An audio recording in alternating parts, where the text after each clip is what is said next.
Hey guys, Gayatri विद्या मंदिर सांचौर के YouTube channel में आप सभी लोगों का स्वागत है।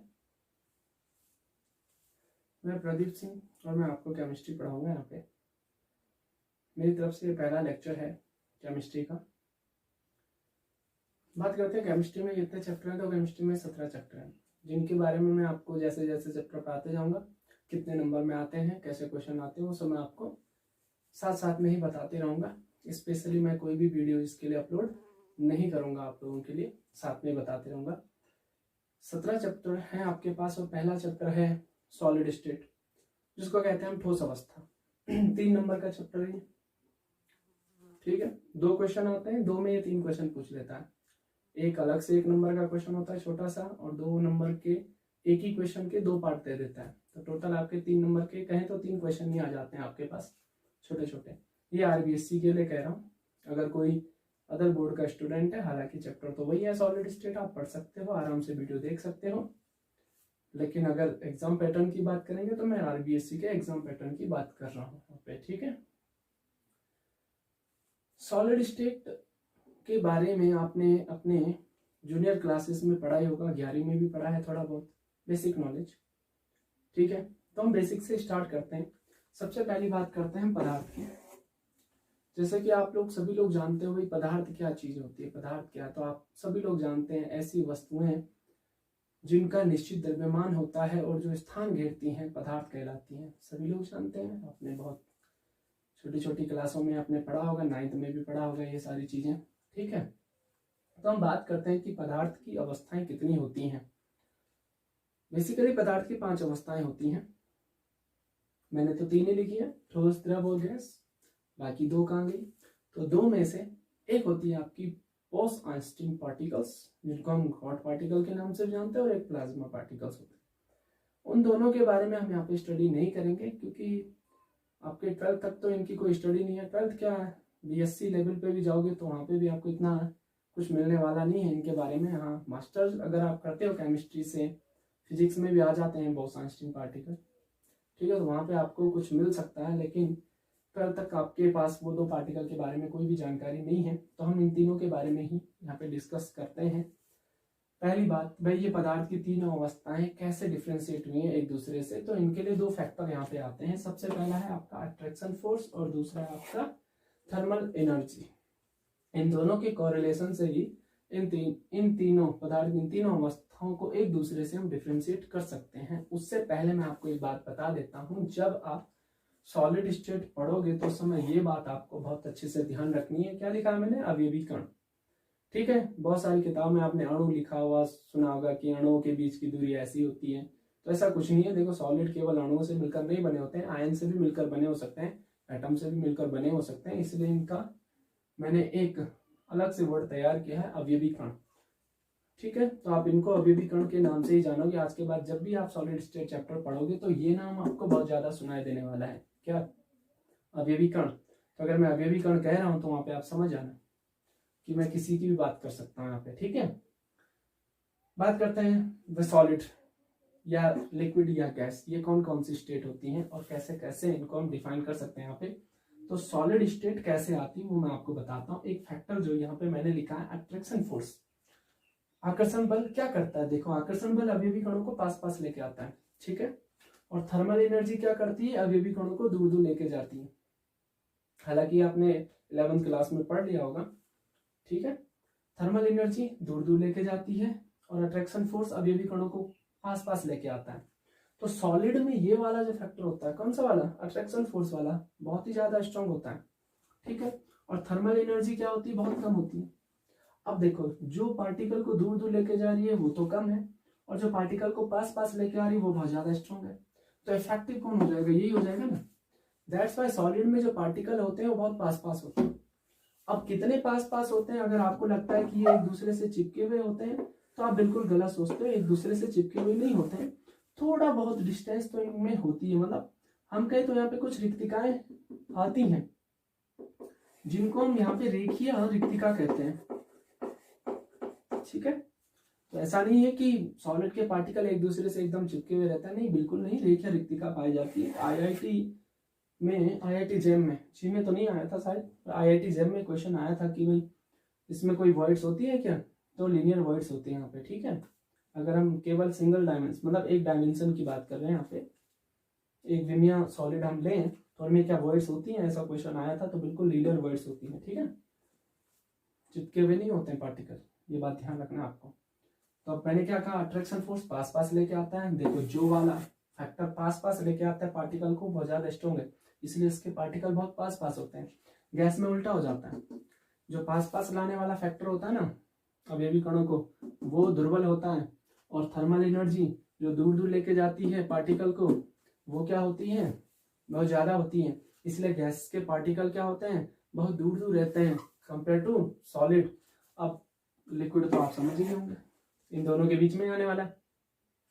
तो लिक्विड में जो अट्रैक्शन फोर्स होता है, यानी कि जो पार्टिकल्स को पास पास लेके आता है, अवयवी कणों को पास पास लेके आता है, वो ठोसों से दुर्बल होते हैं और गैसों से प्रबल होते हैं।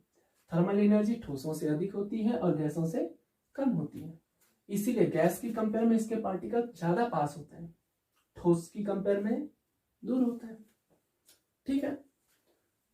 तो यहां से आपके सॉलिड की डेफिनेशन तो आराम से बन जाएगी। बात करते हैं भाई गैस हम पढ़ेंगे तो बिल्कुल नहीं पढ़ेंगे, क्योंकि गैस तो आपने 11th में पढ़ी है, ठीक है, 5वां चैप्टर था आपका। लिक्विड 11th में पढ़ा है, 5वें चैप्टर में लास्ट पोर्शन आपका लिक्विड होता है, लेकिन अभी 2nd चैप्टर भी आता है सॉल्यूशन, वहां पर भी आपको पढ़ने को मिलेगा। सॉलिड बिल्कुल पहला चैप्टर है आपका, इसके बारे में हम डिस्कस करते हैं। अगर यहां से मैं कहूँ आपको कि क्या आप डेफिनेशन बना सकते हो सॉलिड की, तो बिल्कुल भी टफ नहीं होने वाला है। क्यों नहीं होने वाला है, क्योंकि बता तो दिया भाई सॉलिड क्या होता है, पदार्थ की ऐसी अवस्था जिसमें अवयवी कण प्रबल आकर्षण बलों के द्वारा निबिड़ संकुलित रहते हैं। एक नया वर्ड आया यहाँ पे, आया ना, क्या कहा मैंने, निबिड़ संकुलित,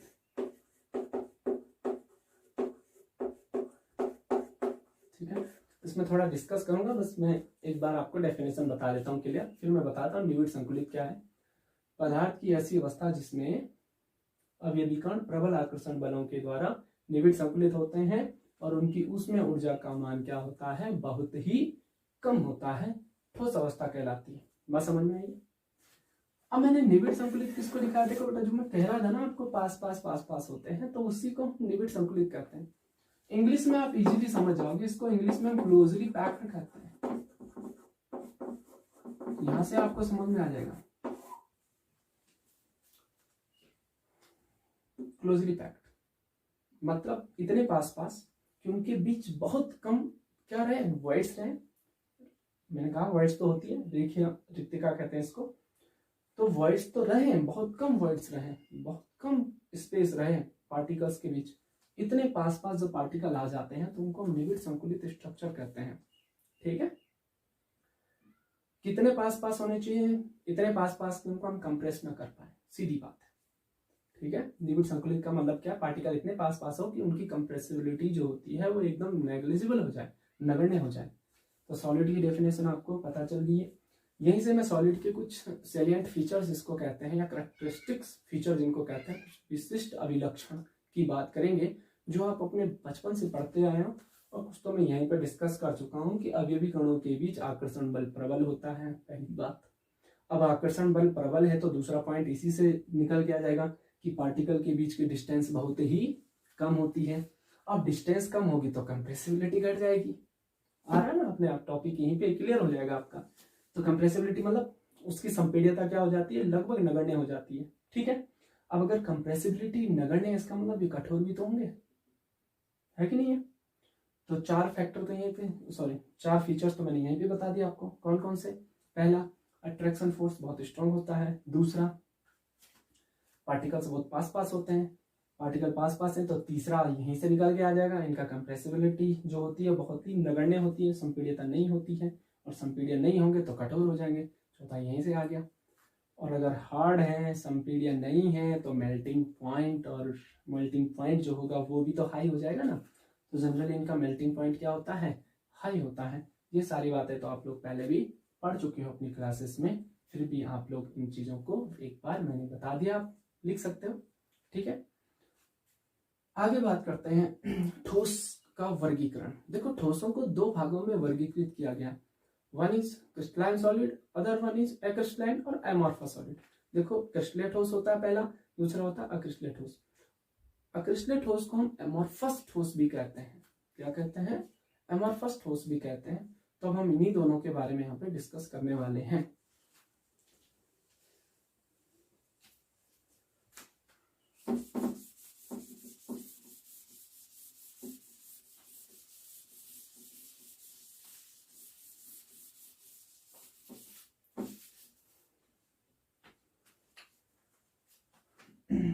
ठोस का वर्गीकरण अगर हम करें तो ठोस आपके दो प्रकार के होते हैं। पहला है क्रिस्टलीय ठोस,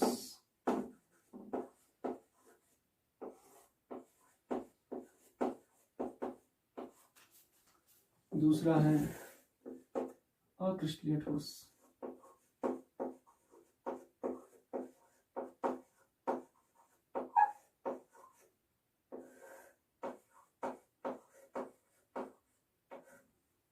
ठीक है, अक्रिस्टलीय ठोस को हम क्या कहते हैं? एमॉर्फस सॉलिड भी कहते हैं।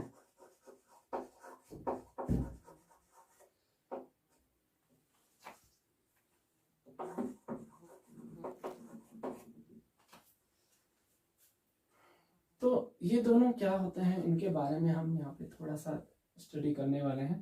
क्रिस्टलीय ठोस क्या होते हैं? पहली बात में, क्रिस्टलीय ठोस ऐसे ठोस होते हैं जिनमें अवयवी कणों की व्यवस्था निश्चित, नियमित और दीर्घप्रासी होती है।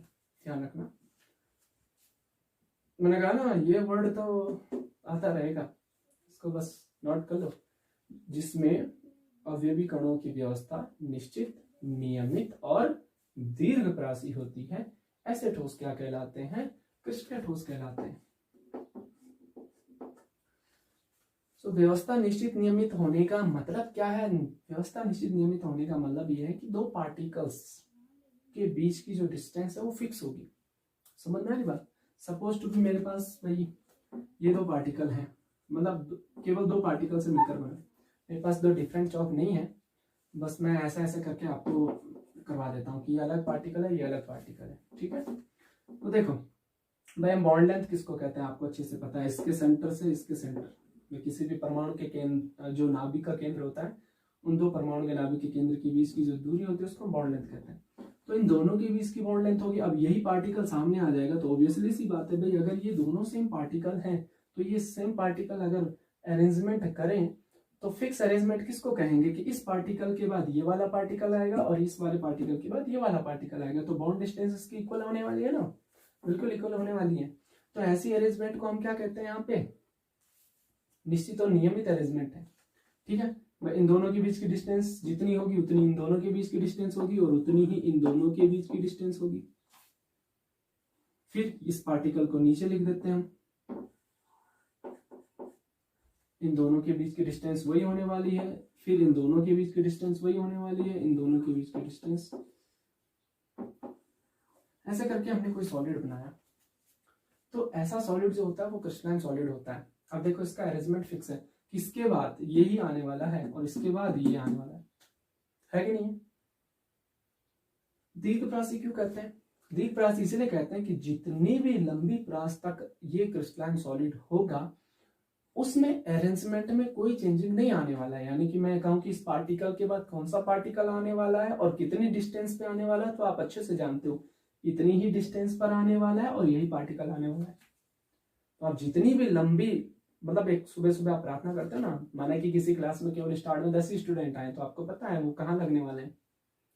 11वां स्टूडेंट आएगा, आप अच्छे से जानते हो कहाँ आने वाले, उसी को तो कहते हैं भाई निश्चित है, वो नियमित है। 11वीं क्लास का स्टूडेंट 11वीं की लाइन में तो लगेगा, है कि नहीं है? वैसे यहाँ पर भी होता है कि सॉलिड का जो क्रिस्टलाइन सॉलिड होता है उसमें पार्टिकल फिक्स अरेंजमेंट में होते हैं, निश्चित और नियमित अरेंजमेंट होता है इनका। दीर्घप्रासी क्यों कहते हैं? अभी मैंने बता दिया। दीर्घप्रासी इसलिए कहते हैं कि कितने भी पार्टिकल होंगे अरेंजमेंट चेंज नहीं होने वाला है।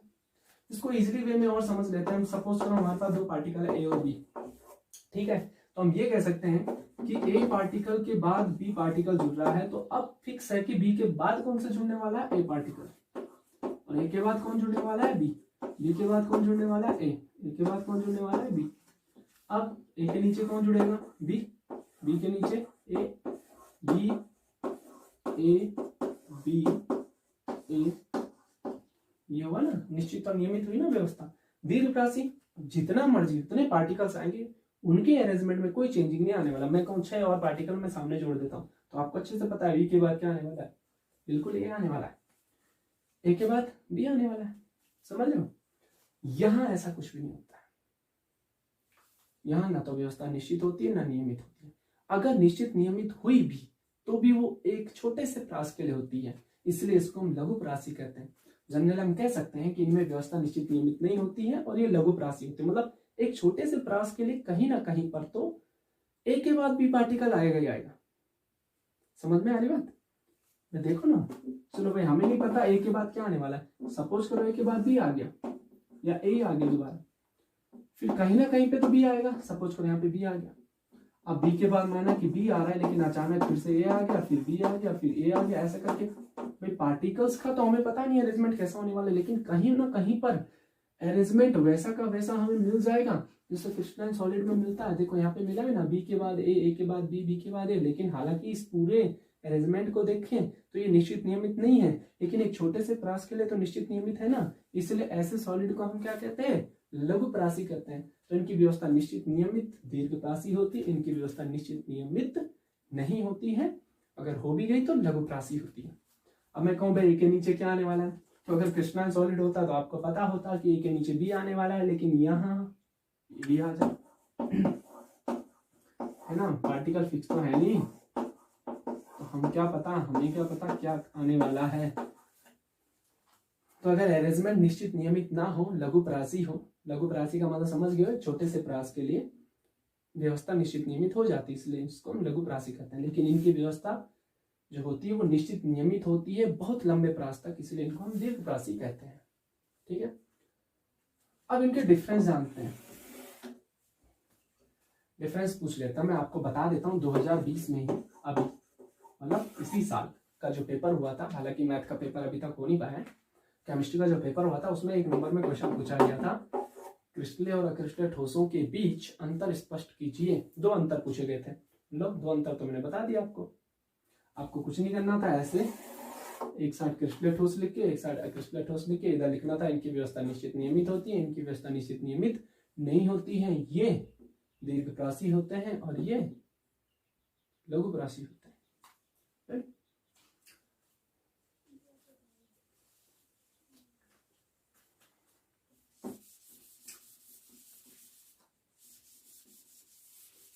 अब 2 बातें तो मैं आपको बता चुका हूं, 2 डिफरेंस तो मैं बता चुका हूं, तीसरा डिफरेंस हम जानते हैं। यहाँ पर अगर मैं तीसरा डिफरेंस की बात करूं तो यहाँ पर आ जाती है आपकी गलनांक।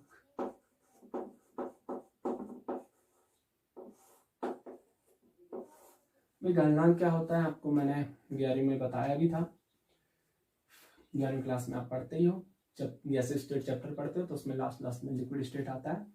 लेकिन गलनांक क्या होता है अभी भी पढ़ोगे आप सॉल्यूशन चैप्टर में, मैं एक बार फिर से बता देता हूँ। ऐसा टेम्परेचर जहां पर किसी भी सॉलिड और लिक्विड की वेपर प्रेशर एक दूसरे के साथ इक्विलिब्रियम में होती है, उसी टेम्परेचर को हम क्या कहते हैं, गलनांक कहते हैं। ठीक है, अगर हम कहें कि भाई क्रिस्टलाइन सॉलिड का गलनांक, तो हम कह सकते हैं क्रिस्टलाइन सॉलिड का गलनांक निश्चित होता है, लेकिन अक्रिस्टलीय ठोसों का गलनांक जो होता है वो निश्चित नहीं होता, अनिश्चित होता है। ठीक है, पूछ लेता है कभी कभार। अब इनका गलनांक निश्चित इसलिए होता है क्योंकि सबसे पहली बात इनका अरेंजमेंट फिक्स है, इसलिए इनका जो मेल्टिंग पॉइंट होगा निश्चित होगा। भाई इनका अरेंजमेंट ही फिक्स नहीं है तो मेल्टिंग पॉइंट निश्चित होने की संभावना ही कम हो जाती है। जब हमने एक्सरे एग्जामिनेशन किया तो उस समय पता चला इनके मेल्टिंग पॉइंट के बारे में, क्योंकि इनका अरेंजमेंट फिक्स ऑर्डर में तो होता नहीं है, सर मेल्टिंग पॉइंट इनका फिक्स आ नहीं पाता है। बॉन्ड डिस्टेंस फिक्स नहीं होगी ना फिर तो टेम्परेचर दोगे तो जब बॉन्ड डिस्टेंस ही फिक्स नहीं है तो टेम्परेचर अलग अलग टेम्परेचर पर अलग अलग बॉन्ड ब्रेक होंगे। तो फिक्स है, बॉन्ड डिस्टेंस फिक्स है क्योंकि अरेंजमेंट फिक्स है, तो पार्टिकल के बीच की डिस्टेंस भी फिक्स हो जाएगी।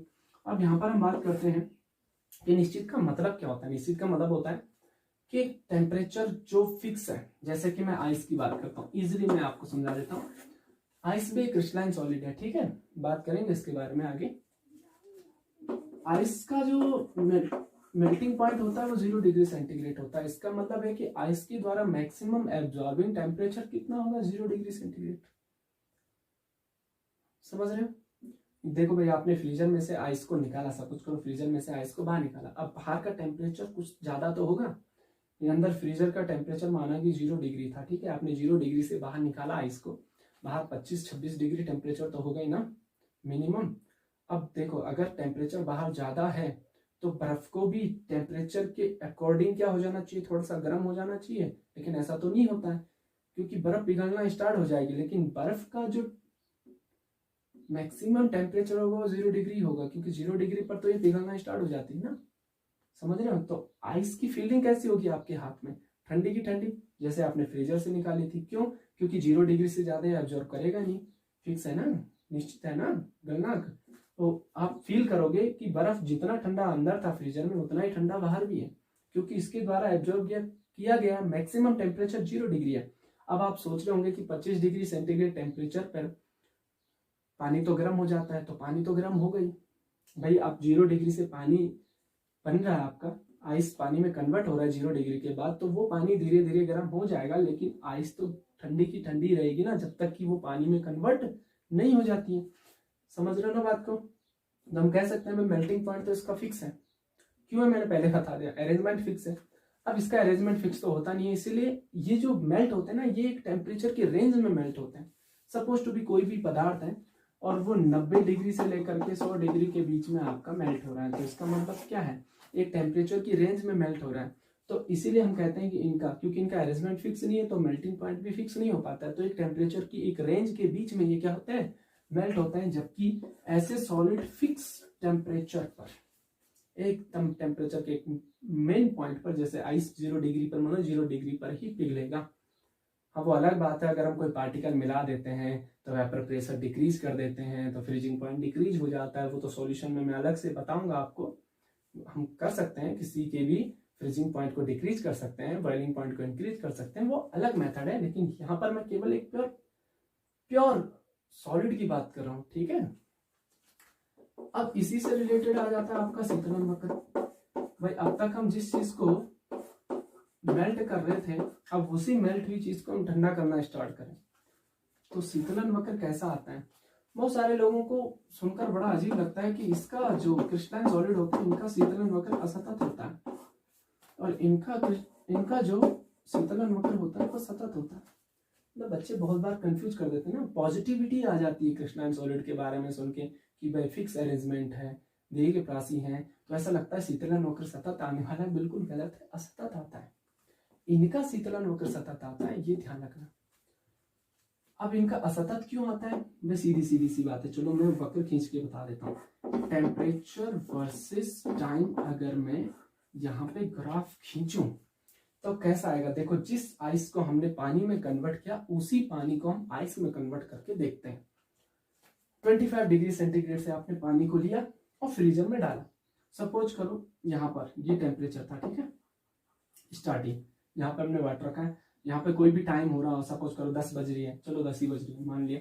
अब 10 बजे हमने फ्रीजर में रखा, हमने क्या देखा, टेम्परेचर 25 डिग्री सेंटीग्रेड था पानी का। कुछ टाइम बाद 10:15 10:30 बजे तक टेम्परेचर गिरेगा कि नहीं गिरेगा? तो हम कह सकते हैं भाई टाइम बढ़ने के साथ साथ टेम्परेचर में क्या आने वाली है, कमी आने वाली है। अब क्या हुआ, टेम्परेचर घट करके माना कि किसी एक पर्टिकुलर टाइम में 10:30 बजे तक मान लो 0 डिग्री हो चुका है, तो 0 डिग्री पर पानी का जमना स्टार्ट हो जाएगा। समझ रहे हो भाई? जो चीज आइस के लिए फ्रीजिंग पॉइंट है पानी के लिए, वही तो क्या है, जो आइस के लिए मेल्टिंग पॉइंट है वो वाटर के लिए क्या है, फ्रीजिंग पॉइंट है। तो मेल्टिंग पॉइंट और फ्रीजिंग पॉइंट की डेफिनेशन एक ही होती है, समझ रहे हो? तो अब यहाँ पर पानी का फ्रीज होना स्टार्ट हुआ, देखो टाइम तो बढ़ेगा लेकिन टेम्परेचर में कोई कमी नहीं आएगी। क्यों? क्योंकि पानी 0 डिग्री से नीचे टेम्परेचर पे नहीं जा सकता है, क्योंकि 0 डिग्री पर तो आइस में कन्वर्ट होना स्टार्ट हो जाएगा। तो टाइम बढ़ने के साथ साथ टेम्परेचर में कोई कमी नहीं होगी और पानी पूरा का पूरा आइस में कन्वर्ट हो चुका है। एंड नाउ जैसे ही आप आइस बना दोगे पूरे पानी की, उसके बाद डीप फ्रीज करने के कारण टाइम बढ़ने के साथ टेम्परेचर भी घटेगा। तो अगर कुछ इस प्रकार से आएगा, ठीक है। लेकिन मैंने इसका पहले बता चुका हूं भाई, अरेंजमेंट फिक्स है ही नहीं, तो अनिश्चित होता है मेल्टिंग पॉइंट, ऑब्वियसली सी बात है। अगर ये टेम्परेचर की एक रेंज में क्या हो रहे हैं, पिघल रहे हैं, कैसे कि भाई हमने, जैसे आपने कांच लिया, कांच को गर्म किया, धीरे धीरे गर्म हुआ, धीरे धीरे मुलायम हुआ और बाद में वो मेल्ट होना स्टार्ट हो गया। वैसे ही अगर हम ठंडा करेंगे तो क्या होगा, धीरे धीरे ठंडा होगा, फिर थोड़ा हार्ड होने लग जाएगा और हार्ड होकर के अलग से ग्लास बन जाएगा। तो हम कह सकते हैं कि अगर टेम्परेचर वर्सेस टाइम में इसका ग्राफ खींचूंगा तो ऐसे ही आएगा। ठीक है, सतत आ रहा है ना, तो इसका असतत आता है और इसका क्या आता है, सतत आता है। एक और चीज यहाँ पर आती है, फिफ्थ पॉइंट, इनको हम ट्रू सॉलिड कहते हैं, याद रखना। अगर आपसे पूछें कि ट्रू सॉलिड कौन है तो क्रिस्टलाइन सॉलिड ही ट्रू होते हैं। अब आपसे पूछा जाए क्रिस्टलाइन सॉलिड ट्रू होते हैं तो बिल्कुल नहीं, इनको हम सुपर कूल्ड लिक्विड कहते हैं, अति शीतित द्रव। भाई अति शीतित द्रव क्यों कहते हैं इनको, क्योंकि इनमें ठंड, अति शीतित द्रव का मतलब जानते हो, इतना ठंडा द्रव जिसकी बहने की क्षमता बहुत कम हो। तो जैसे किसी एक सुपर कूल्ड लिक्विड की बहने की जो क्षमता होती है वो कम होती है, सेम एज दैट ऐसे सॉलिड के बहने की क्षमता होती है और बहुत कम होती है। जैसे आपने देखा होगा कांच, खिड़कियों में देखा होगा आपने, कहीं रह रहे हो आप, खिड़कियों पे कांच लगा हुआ है वहां पे, तो आपने देखा होगा जब नया कांच होता है तो उनके ऊपर और नीचे पूरे की पूरी जो विड्थ होती है, जो मोटाई होती है वो बराबर होती है। लेकिन कुछ सालों बाद आप देखते हो कि ऊपर से जो विड्थ है वो थोड़ा कम होने लग जाती है। ऐसा भी नहीं कि बहुत कम हो जाएगी, थोड़ा सा कम हो जाती है, नीचे थोड़ा मोटा हो जाता है। इसका रीजन क्या है, वो जो कांच के पार्टिकल्स है ना वो बह करके नीचे आ जाते हैं।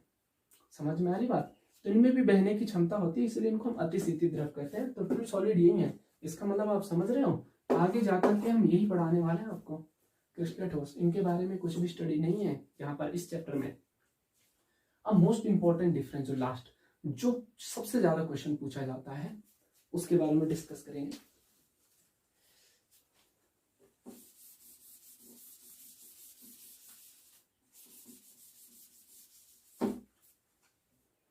वैसिकता की बात करते हैं। तो अगर हम वैसिकता की बात करेंगे तो ये बेटा आपके एनिसोट्रॉपिक होते हैं, विषमदैशिक होते हैं। सुनने में बड़ा अजीब लग रहा होगा लेकिन होते हैं, और ये समदैशिक होते हैं। मैंने कहा ना, इस चीज को हम पॉजिटिव ले लेते हैं पहले कि क्रिस्टलीय ठोस पॉजिटिव है तो पॉजिटिव ही सोचते हैं। हालांकि ये कोई नेगेटिव चीज तो नहीं है, लेकिन हमें ऐसा लगता है कि भाई अरेंजमेंट फिक्स है तो समदैशिक होना चाहिए, लेकिन ऐसा नहीं है, ये विषमदैशिक होते हैं। अब विषमदैशिक का मतलब क्या है और समदैशिक का मतलब क्या है।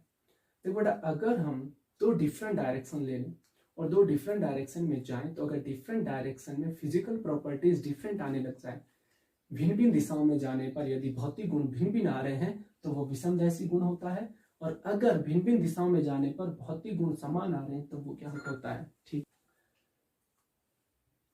अब मेजर पॉइंट क्या है यहाँ पर कि विषमदैशिक नेचर जो है, या हम कहें कि जो फिजिकल प्रॉपर्टी डिफरेंट डायरेक्शन में डिफरेंट आ रही है, वो फिजिकल प्रॉपर्टीज कौन कौन सी होती है। तो अपवर्तनांक हो सकता है, चालकता हो सकती है।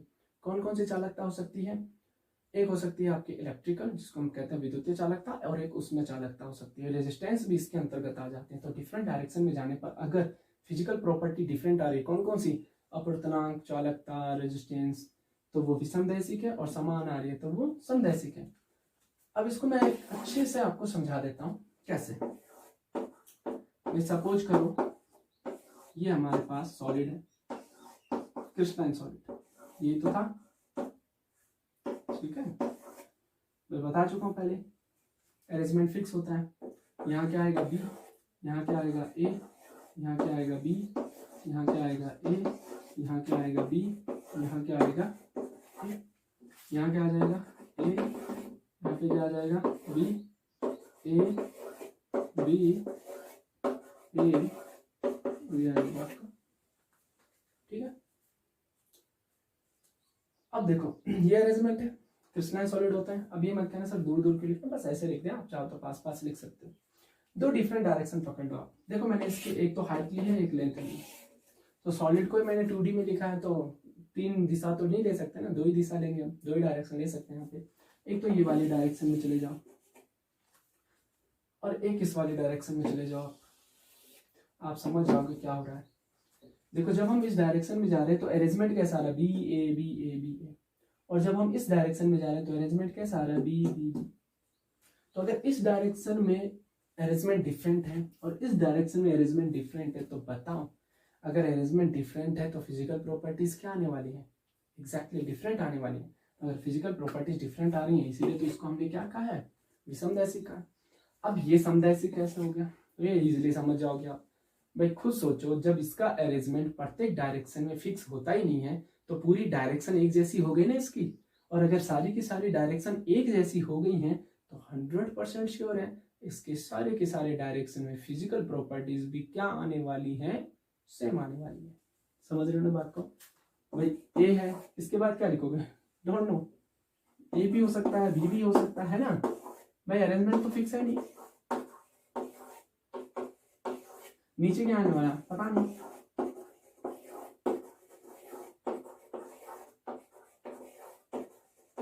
अब मैं कहूं कि इधर कौन से पार्टिकल होंगे या नीचे कौन से पार्टिकल होंगे पता नहीं, सामने कौन से पार्टिकल होंगे पता नहीं, तो ऊपर नीचे सारी डायरेक्शन में फिक्स अरेंजमेंट तो होता नहीं है। तो अगर हर जगह अनिश्चित डायरेक्शन है, सॉरी अनिश्चित क्या है अरेंजमेंट है, फिक्स नहीं है, तो हर डायरेक्शन को हम क्या कहेंगे? सेम कहेंगे। और अगर हर डायरेक्शन को सेम मानेंगे तो हर डायरेक्शन में फिजिकल प्रॉपर्टीज भी क्या आ जाएंगी? सेम आ जाएंगी। ठीक है, इसलिए इनको हम क्या कहते हैं? समदैशिक कहते हैं। तो यहाँ पर आपका लेक्चर कंप्लीट होता है। अगली टॉपिक हम नेक्स्ट डे स्टार्ट करेंगे।